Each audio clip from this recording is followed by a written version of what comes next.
Good morning, it's Thursday and welcome to Blabbing for Britain with myself, John and Stephen. And this week we're going to be talking about, morning John, morning Stephen. Good morning. We're going to be talking about Blab and about Fire Talk and Huzzah and lots of other things.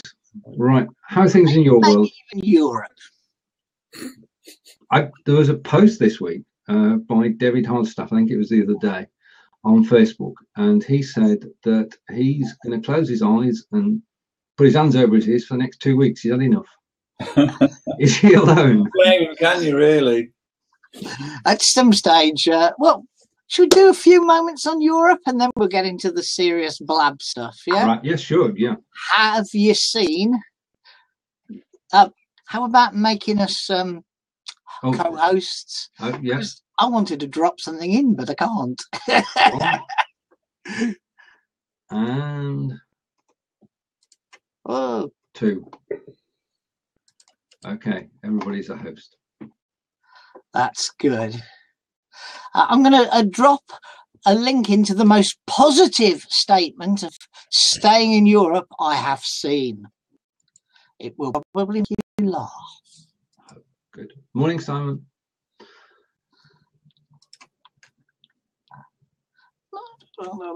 We've got fingers and toes crossed here, John, for the success of... So it looks like I'm going to be posting it in the right-hand side. Yeah, we'll get... Association. Yeah. Good observation, Simon. We'll be talking about that in a minute. Sorry?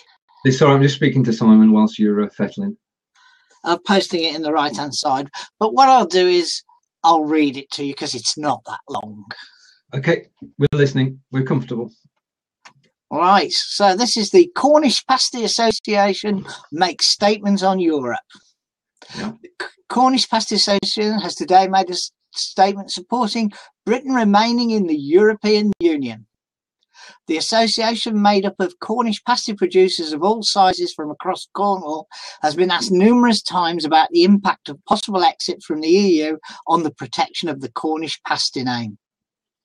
The association's board recently decided that after working so hard for so many years to gain recognition for the Cornish pasty through the EU protected food name schemes, it would be wholly inappropriate for it to support anything that could potentially impact on the status.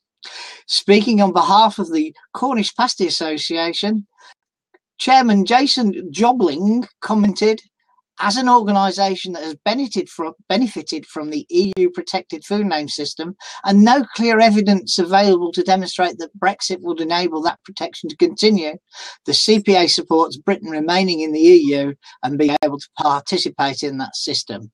Ends. So, kind of thought it was quite amusing, actually. Well, it's good to know what their position is. Whether it will actually have influence on anybody else, I don't know. What do you think, Steve?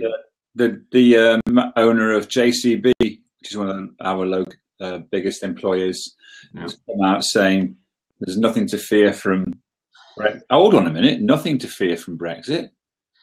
That doesn't sound right, does it? I'm on the Daily Express site. Oh, right, okay. Yeah, well, come on. Yeah, so, JCB Chairman Lord Anthony Bamford has dealt a major blow to David Cameron by sending a letter to his workforce saying he was confident the UK could stand on its own 2 feet outside the bloc. I reckon that's he's written the full letter says he's looking both ways and he doesn't mind. yeah. I don't know. I mean, we've got so many selective quotes going on. This, as David Hardstaff said, there's so much misinformation from both sides. I mean, I watched the other night the show with Cameron and Farage, and I thought Farage lost it, and Cameron was, for want of a better word, statesmanlike. But that was my personal observation watching it live. But apparently I was totally wrong. And Cameron was stitched up by a lady who works for the Huffington Post. And Mr. Farage was also set up. So nothing's real. Morning, Peter. Good morning. Yes. Coffee man. Watching that, and it's amazing, isn't it? How they're setting them up They're not members of the ordinary public. What they should do is say, hey, you want to come into the studio and ask a question, stop them outside in the street. Everybody is getting stitched up. Yeah. You know? Yeah. Right. Here's what I think. If we can't live without Europe, hey, listen, send us a Red Cross parcel, will you? Yeah? If we don't do it and don't try it, we'll be goosed. Yeah? That's what I see. It's the same. It just gets to me. You become speechless with rage and anger at what's being said. It's just so unprofessional, isn't it? You know, you're trying to get a message across. At the end of the day, you're trying to get a message across, but it's just been distorted so many ways. Yeah. Who's taken the Facebook Brexit test? Oh, I'll have to look at that. Anybody taking the Facebook thing? I got 59%.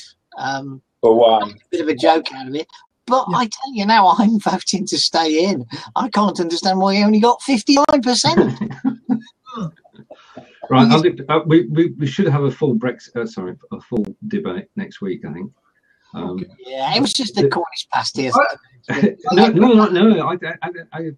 a topic that I see it like this. If you speak to fishermen up in Peterhead, right, but there's hardly any fleet left because of Europe, of course they're going to vote out. But if you speak to most farmers, they're getting their subsidies. Oh, yeah. So of course they're going to vote in. But should we live on subsidies? That's the point. Yeah, well, that's subsidy to run my business. Yeah. Nobody. I get no subsidy.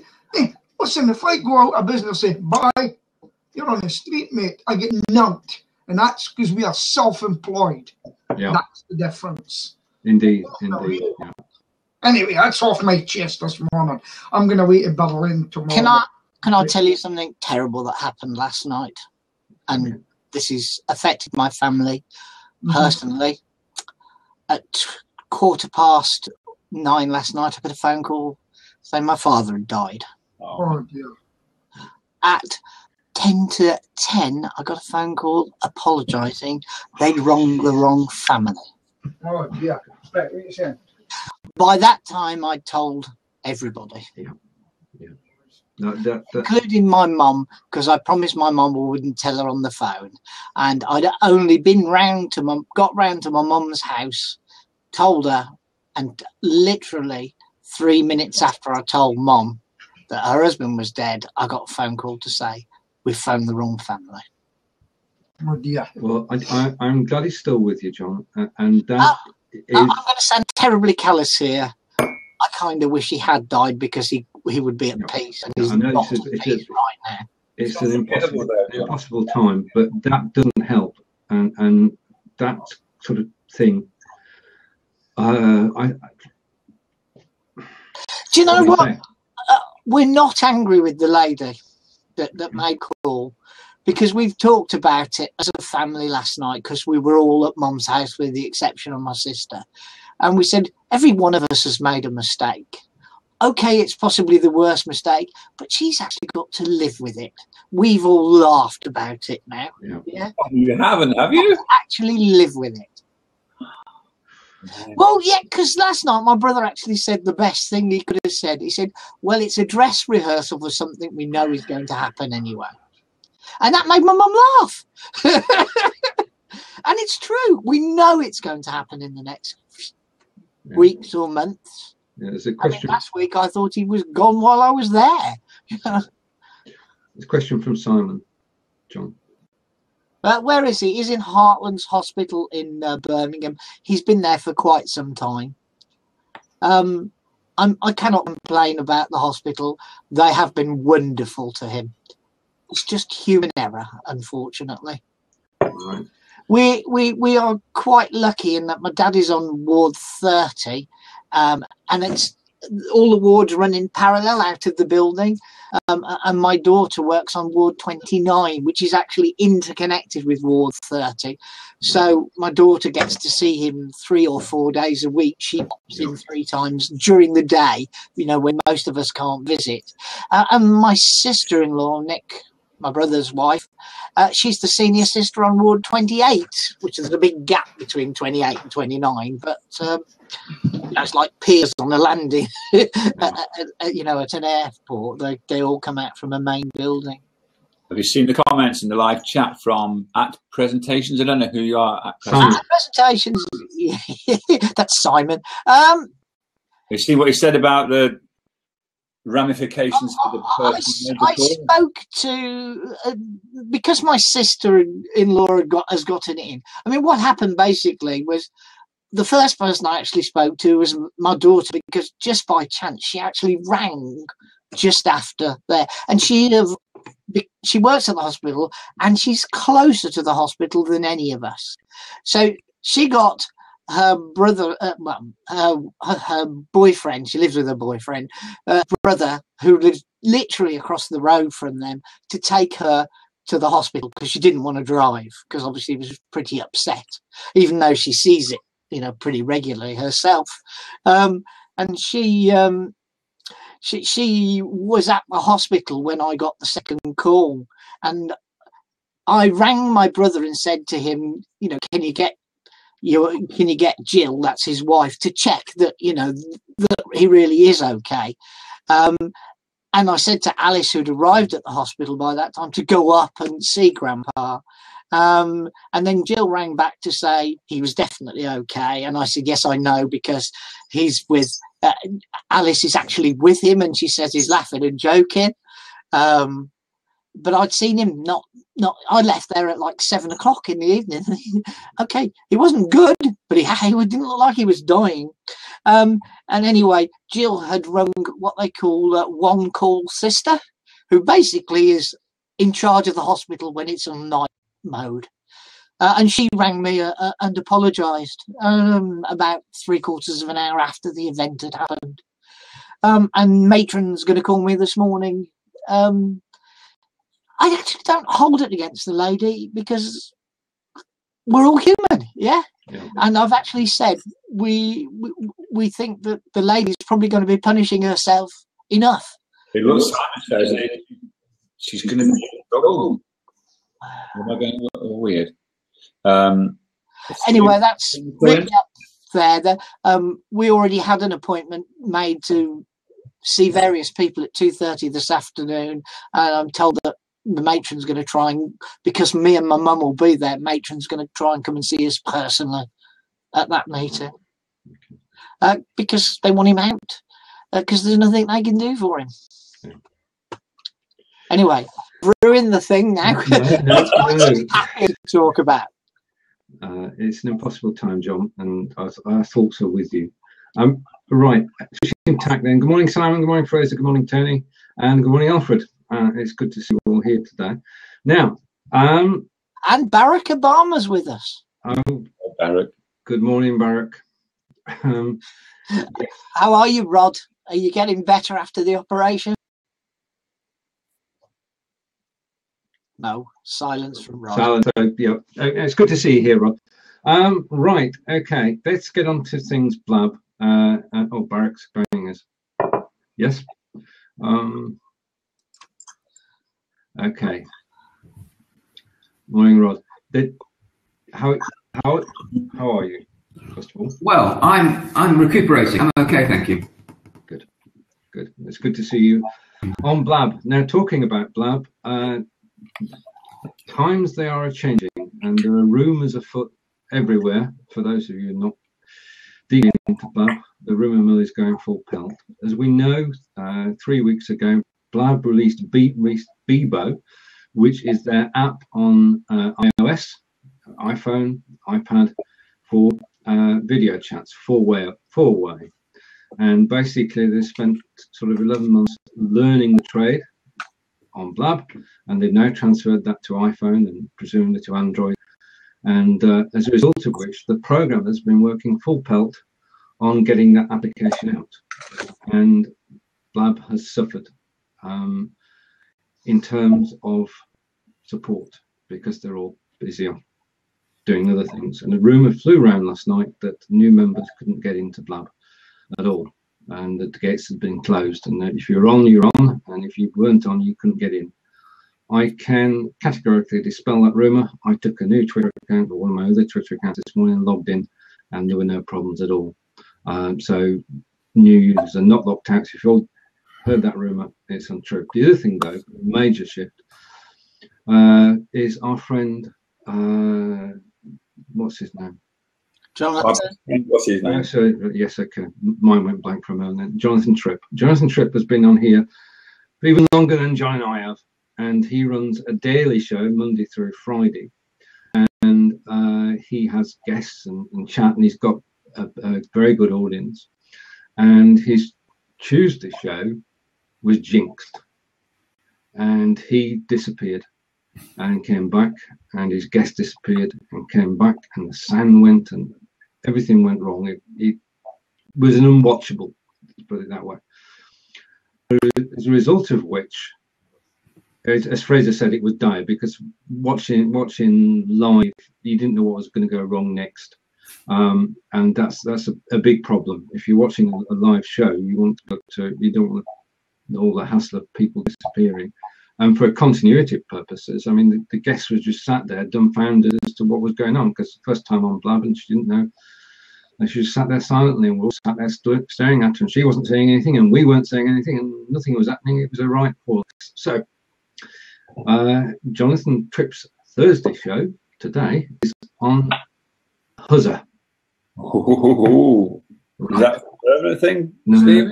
Huzza it comes out of Vancouver, Canada.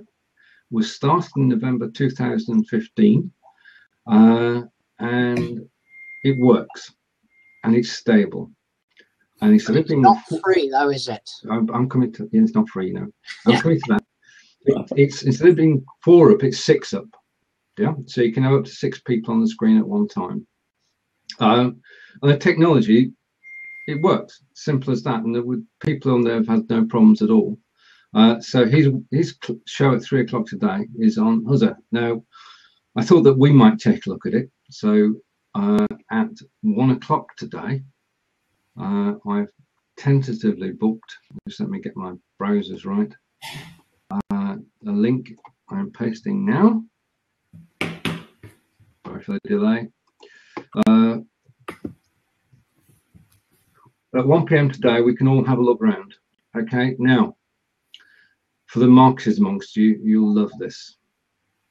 To watch the show, you have to enter your email address. Okay. That's step 1. So to register, you want your email address. Now I can vouch for the fact that it's kosher and nothing bad is going to happen. So if you do register, please do, and we can have a grand tour of the system. But if you're a show host, you get access to those email addresses. So on a Blab show, when we leave here, we just connect on Twitter. As a marketer, you've got the email addresses. And obviously, you'd have to do a double opt-in somewhere along the line, but you do have the name attached to the email address. So registering, you register with your email address, and there is a chat down the side and 6 people up on screen. And as host, you can invite people in to come on air, and you've got total control. And you've got the situation where comments on the side, as you'll see later today if you're joining us at 1 o'clock, comments on the side are not well, the links don't show up. It's very rudimentary is what I'm saying. It's the chat, but it works. Now, as John said a moment ago, it's not free. No, there are 3 versions. There's a free version which doesn't have the chat down the side, and then there's a $39 a month version, which is all bells and whistles, and you get the email addresses, you get everything for $39 a month. And there's somebody on the show yesterday, because you can actually charge people as well, and you can sell things on, you can have a permanent shop displaying whilst you're talking. If you can't make $40 off it a month, then you're doing something wrong, and you just want to stay with the free version of everything. So, does a permanent shop mean including a shopping cart and things like that, and payment? No, links, description of goods, and a link to buy them. Where does that link go to? It goes wherever you want it to. Okay, so, right, so you could go to your Amazon page or whatever. So if say you had sort of 20 books on Amazon and you put those up there. Yeah, got you. Okay, so there you go. So I think that's the picture. The other thing you can do is it can be monetized because you can tip people. You can tip your host for running the show. So if you like that the show's going well, if you're happy with the show, you can tip $1. If you're even happier, you can tip $2. And if you're ecstatic about the information you're getting, you can tip $10. And that's during the live show. And basically, it pays the host for the show. So that's another possibility as well. Now, are they handling the transaction? Sorry? Are they handling that transaction? Oh, yes, 10% is the commission. So you get 90 cents on the dollar. Okay, now that situation we'll be exploring at 1 o'clock. If anybody's got questions now, please ask. What about Blabbing for Britain? Are you considering moving it to Huzzah? They'll have to drag us away from here, won't they, John? Sorry? They'll have to drag us away from here. So I think we'll be one of the last to leave. We'll be on the sinking ship. Yeah. Well, that's just to come back. The thing is, if you're a martyr, then you need 100% reliability. And I'm pretty sure that today's show may have the odd glitch, but for our purposes, it's perfect because we're just chatting. If you're running a commercial operation, then I would be looking now at going out onto Huzzah and to Fire Talk, which I'll come to in a minute. But this Blab is this is the research vehicle for the Bebo app. Yeah, rather than screw up the Bebo app, they screw it up on here, sort it out, and then update the Bebo app. So we are a permanent beta test site. The only problem we've got. Thank you, everybody who's here today. I haven't said hello to Dan yet. Hello, Dan. The thing is, as well. There's this magic word I found in the last week or so, which is discoverability. Yeah, only the people who know we're here. Yeah, so we don't get any casual people walking into Blabbing for Britain, but we're still marketing it and blogging about it and putting it, and so you'll have to drag Jon and I out of here, and then we'll look at Huzzah because the free version suits our purposes. But it's good to have a look around and see what the technology is. Yeah, I look forward to that. 1 o'clock today, you say? 1 o'clock today. Out by their site. Yep. And I was going to say, I also think there will be more competitors appear later during the year, and I suspect that Facebook will do something that will give you 4-up conversations before too long. Well, yeah. In fact, there are rumours that GoToWebinar are going to do exactly that for $39 a month, but Facebook Live will be free, of course. But GoToWebinar are doing exactly this. They've got it in the pipeline. It's been seen, and will be released in a couple of months' time. Got to take this. Sorry, guys. Okay, understood, John. Right, if you just want to mute, if you press the icon bottom left of John's screen, it will mute him temporarily whilst he's off. Yeah, the other link, obviously today it's a personal tour, but at 7 p.m. tonight, I'm just posting the link. The 2 founders of Huzzah will be giving their conductor tour as well.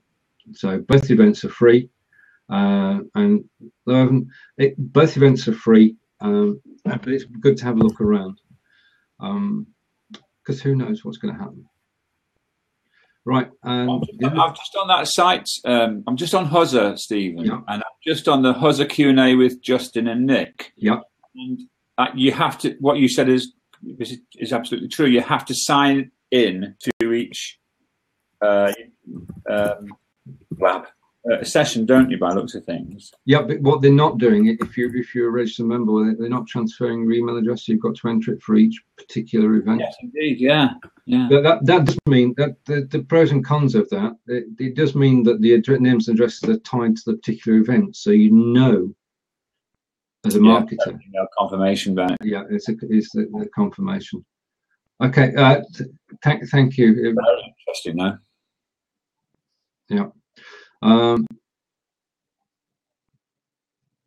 right, Simon's about to launch an online presentation program. Brilliant. Okay, right, okay. Now, whilst we've got a spreadsheet, I'm just going to try this. Hopefully it will work. Oh, that didn't work. Right. Something's trying to happen. Just a minute.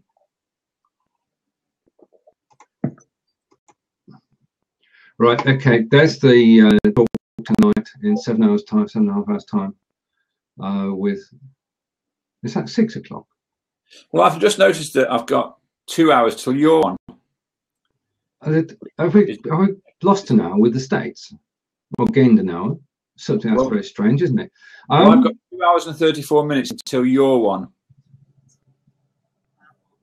Which is right. Yeah, okay. Right, okay, but that's obvious. It's 6 o'clock. Anyway, if you've signed up for it, you'll get a notification. That's the beauty of it. The first thing you can see the difference is, and let's just go to a different picture than that. Just a minute. I know one thing. That's better. You know the link to Twitter, where you want to promote things. Yeah. It doesn't work because it doesn't ask to log into the Twitter account. All right, okay. It may be if you're already logged in, but that basically what you get for each show is a show page. Now you determine the graphic, you determine the text, and then this is one key change.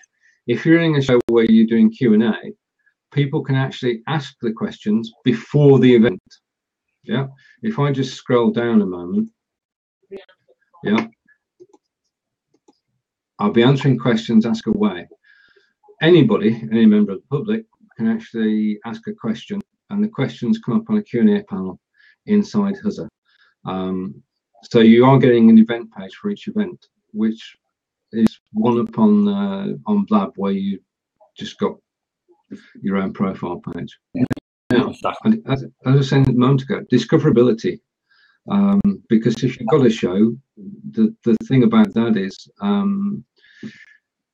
and nobody knows about it. If you go to the Huzza home page, it will tell you who's live, but it will only tell you that on the iOS app. It won't tell you on the desktop. So 7 o'clock tomorrow, 7 o'clock tonight, or 6 o'clock tonight, possibly.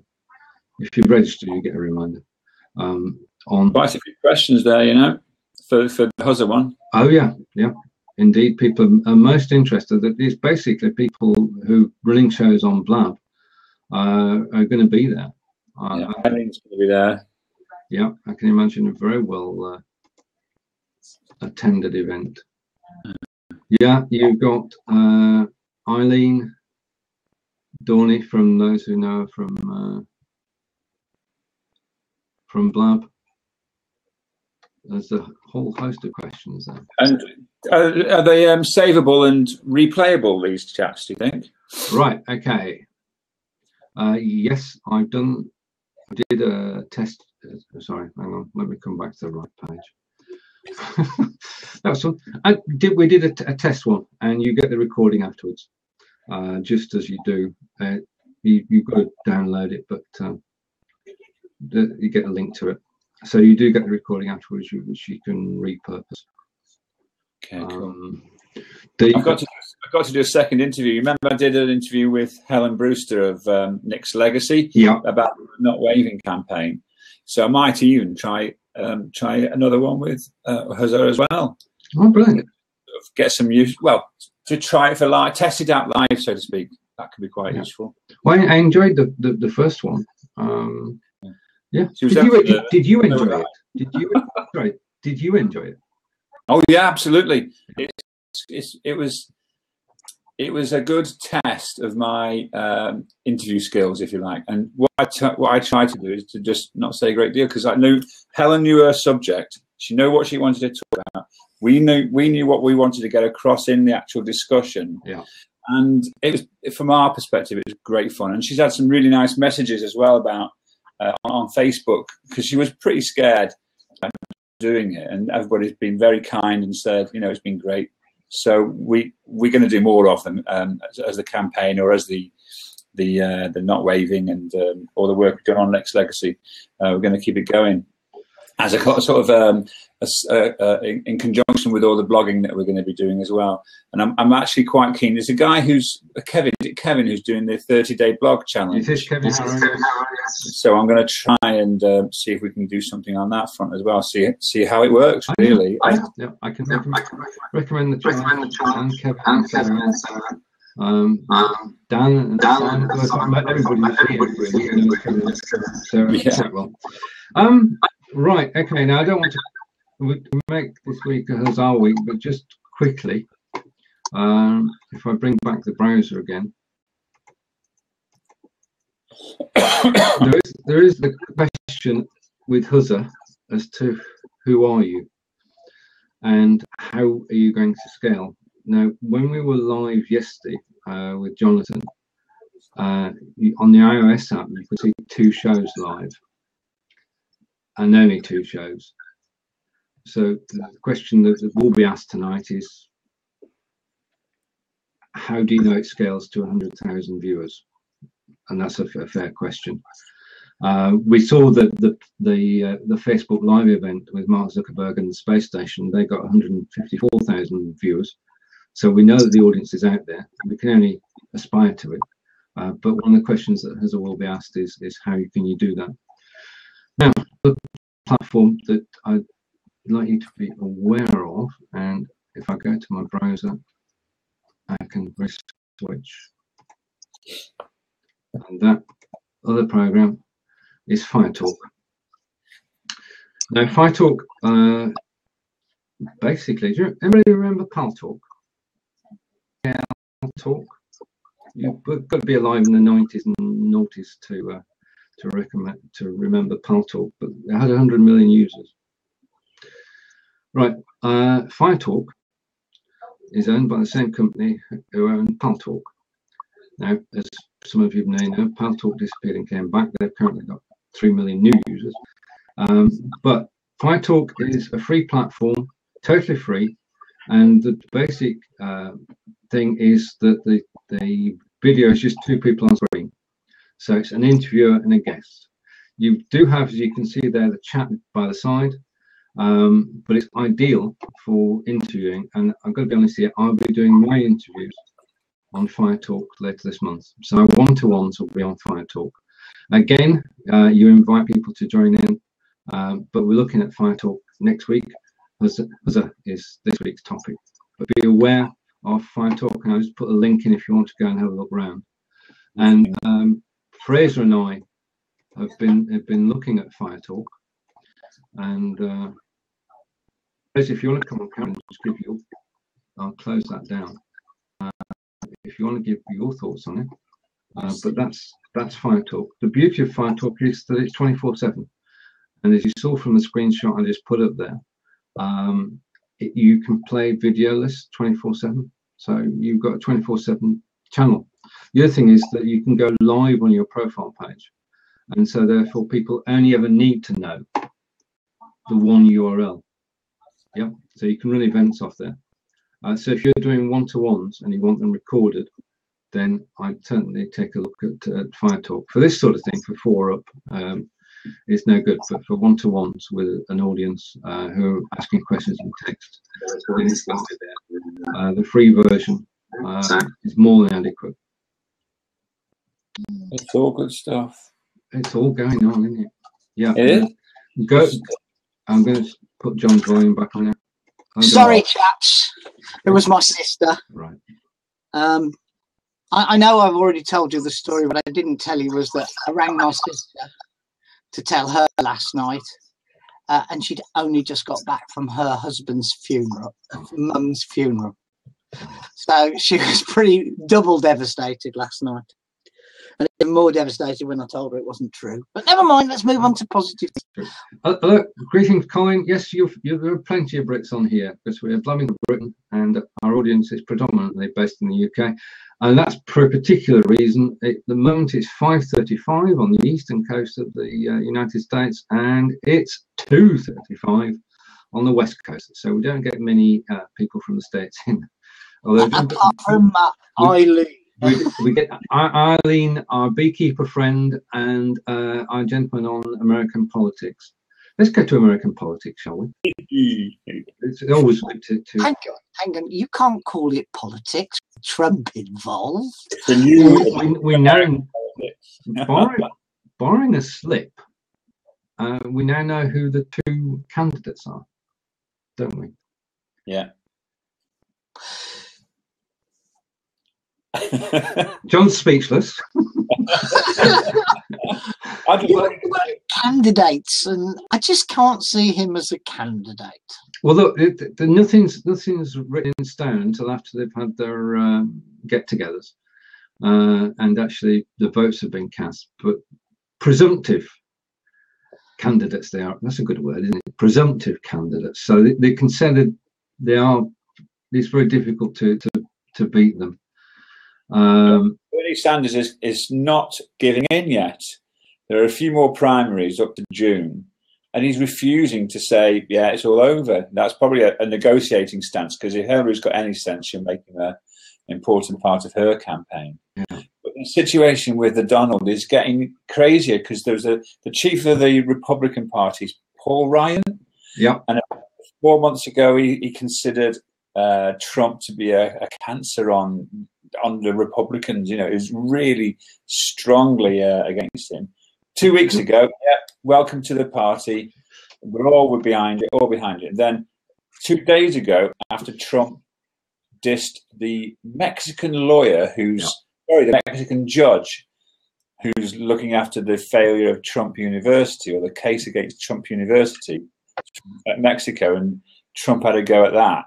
Not at a kind of a racist level, I suppose.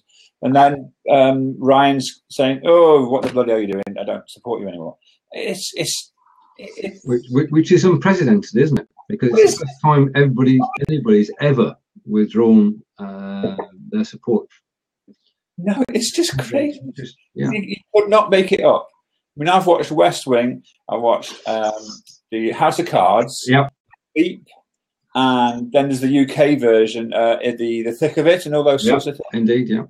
And you think we thought that they were, maybe loosely based on fact, but then when you see what's going on in America now, you think, wow, they weren't even close to the sort of the shenanigans that go on, and the way in which Trump has just, I just don't know what it's like. All these bloody issues, we have speeches on it. Yeah. Indeed. So it's shocking to give him the nuclear codes. Do you know what I mean? It's just the phrase "beggars belief" comes to mind. Yeah. Do you watch the last week with John Oliver? No, I missed it. Yeah. It's one of the late night shows, and he is taking the rip out of. Well, of course, he's a Brummie. What more could he do? You know. Is he? Yes, from Birmingham, John Oliver. Yeah. You mean Mr. Misshapen Nose that looks like an owl? Yes. That's his own description. Yes, I agree. And he's from Brum. Funny, so funny. He bought the last episode I watched. He bought $15 million worth of unpaid medical debt. So that's people in the US who haven't paid the debt of their bills for their medical stuff. Yeah. He bought it at about 0.5 cent on the dollar, so $60,000. He bought $60,000 of unpaid debt. $62,000, wasn't it? Yeah. Yeah. And then he just forgave it. Right. And it's just the fact that it's American, they can do that. It's just fantastic. It was just fantastic. And then you sort of think, I wonder if that would happen in the UK. And then if we get Boris in, who knows what will. It was a bigger giveaway than all the cars that were given away by. Yeah, what's her name? I've forgotten her name now. You know. Oprah Winfrey. Oprah Winfrey. That's the word that's not going around my brain. Yeah. She gave away 50 cars to the audience. Yeah, which apparently was an $8 million giveaway. Yeah, but it's well worth a watch. All right. Now, total change of topic, because we don't need to lighten the mood. But Morrison's, Tesco, supermarkets, the next. But As from today, Amazon. Oh yes, but only if you're in East London. Yeah. Yeah, you can. They're trialing in East London. I'll put a link so that people know what we're talking about. So I'm going back. I'll put a link in there. And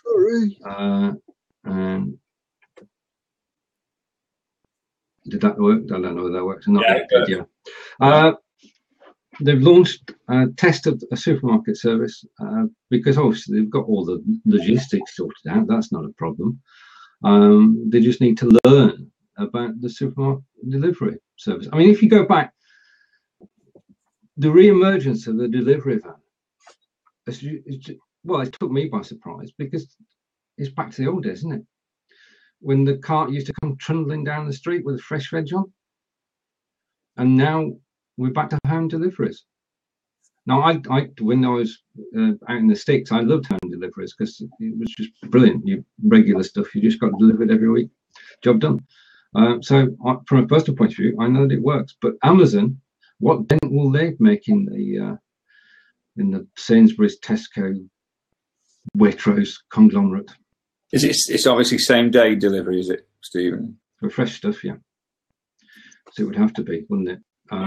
So yeah, I mean, basically, you go to the Amazon website, you order it, and say that's my basket. Please fill it and bring it over. Right. Okay. It's the deal with Amazon. It's the deal with Morrison's, isn't it? That's going to presumably give them a bit of an edge. Would you think? Yep. Yeah. Yeah. Morrison's, brilliant supermarket. There's one just the way. Interestingly, Morrison's deliveries is a Ocado in disguise. This gets more and more intricate as time goes on. Yep. So there you are. Amazon entering the British supermarket market. And if I could find the X on the picture, I'd get rid of it. That was hidden. Right. Anything else we should be looking at this week before we? World Cup starts on Saturday for us. World Cup? You mean the Euro 2016? That one, yeah. Yeah, that one. Yeah. Well, we're in it to win it, and we could do this time. Do you think? No. Afraid not. I mean, Microsoft is finalists. Semis, I reckon. I'll go for semis as well. Let's not be over optimistic. Semis it is. Any votes? Anybody think we're going to win the cup? No. There's silence in the house. So yeah, but to quite a few people, it's a bit like you wanting to discuss cricket, isn't it? You know, cricket. There's another test match. Well, I mean, I don't need to mention it because we've won the series 2-0, but we're just playing this last match. I made a mistake, Stephen. I'm sorry. That's Stephen. I'm apologising. I know you're apologising to him, but the match doesn't start till tomorrow. So, does it? I do think they have a good team though. Okay, morning, Will. Yeah. Okay. That's cricket until the next test series later in the summer. Talking of which, summer's with us, isn't it? Everybody seen the sun in the last couple of days? It's been beautiful. We had tremendous thunder and lightning here and rain yesterday. Right, they've had some rain down in London, haven't they? You see the underwater cars and the underpass? You just can't get your breath, though, that people actually drive into the water. In these days of Facebook, you wonder, don't you? You know, is it all? I've got myself an opportunity to make myself famous. I beg belief, well, I've used that twice now, but it does, that somebody would, as John says, would drive straight into which is, yeah, well, okay. Do we blame Facebook? No. Yeah, the video was on Facebook. Right, what else is going on today? You said going back to, I mean, I wouldn't, I'm just going down the popular stories today. The only thing about the news is that Oh, right. Okay, the JCB story is in the top 10, Stephen. Uh-huh. Right, okay. Well, according to the BBC, there's nothing else going on. So, there you have it. Right, okay. Did we discuss the death of Muhammad Ali? No, we haven't, no. No. The greatest fighter. It was I guess it was kind of expected, but what a bloke. What an absolute bloke. Over what, 40 years? And he's had Parkinson's for nigh on 20. Yes, yeah. It's just he's an amazing cat. And you know, the word icon is so overused. It'd be like the word awesome is overused, but I reckon there's only about 3 or 4 icons in human history, really, as people. And he's certainly one of them. Everybody on the planet knows about him. Yeah. I think indeed story. Everybody has good memories of him. Yes. Appearing on Parkinson. Yes. You know, and the fights that he had, and his record when fighting. And he was a showman, but he had the goods to deliver, and he did consistently. And the thing that we're hearing about now, because we're in Britain, he's obviously American, is all the charity work he's done over the years, and the civil rights stuff as well. Yeah. Amazing bloke. Indeed, and you know, we're lucky that he was part of our lives. That's what I'm going to say. I'm just having a quick look on Facebook. What's Facebook telling us about Stacey Solomon and Joe Swash? Yeah. A couple. Right. Unfortunately, I know who they both are. Which shouldn't admit to really, I suppose. Yes, X Factor meets I'm a Celebrity. Okay. Yeah. Okay. I'm not going to. I've got a funny story to tell you. Yes, surely, go on, John. We'll finish off the recording with it.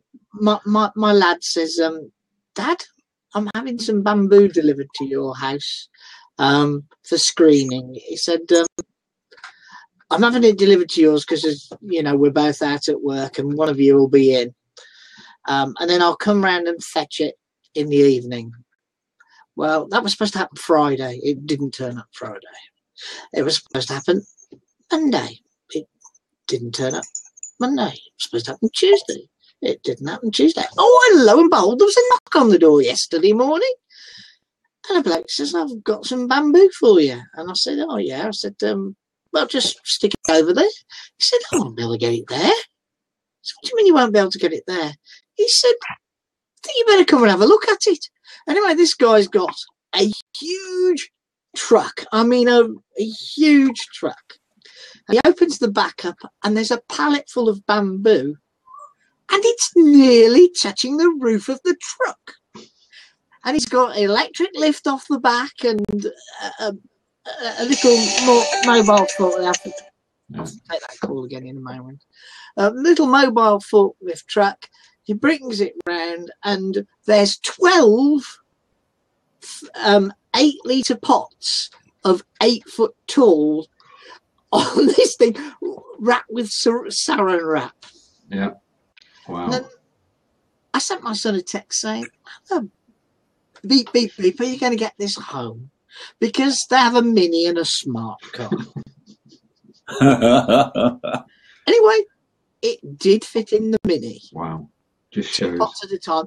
Because I said, oh, I'll stick it in my estate, but I said, but I won't be back till gone 7 because I'm going to the hospital. When I got back, they were just putting the last lot into my wife's Panda, and then by sticking it in, manoeuvring around and dropping the pots in the front foot. It was so. I love that, John. You can't have a bamboo store without mention of pandas. That was absolutely awesome. The way you got the panda in there, I'm in awe. Right. Anyway, I'm going to post some pictures on Facebook this morning so you can have a little laugh as well. Okay. Right, we're going to end the recorded part of the show. So, big thank you to everybody who's joined us this morning. Goodbye from me. And Scotland, can you wave goodbye, please? All right, so it's goodbye. 5 points from Scotland. Okay, it's goodbye from me. And goodbye from me. And it's goodbye from Stephen and from Peter. And we'll see you next week on show 31 on Blab.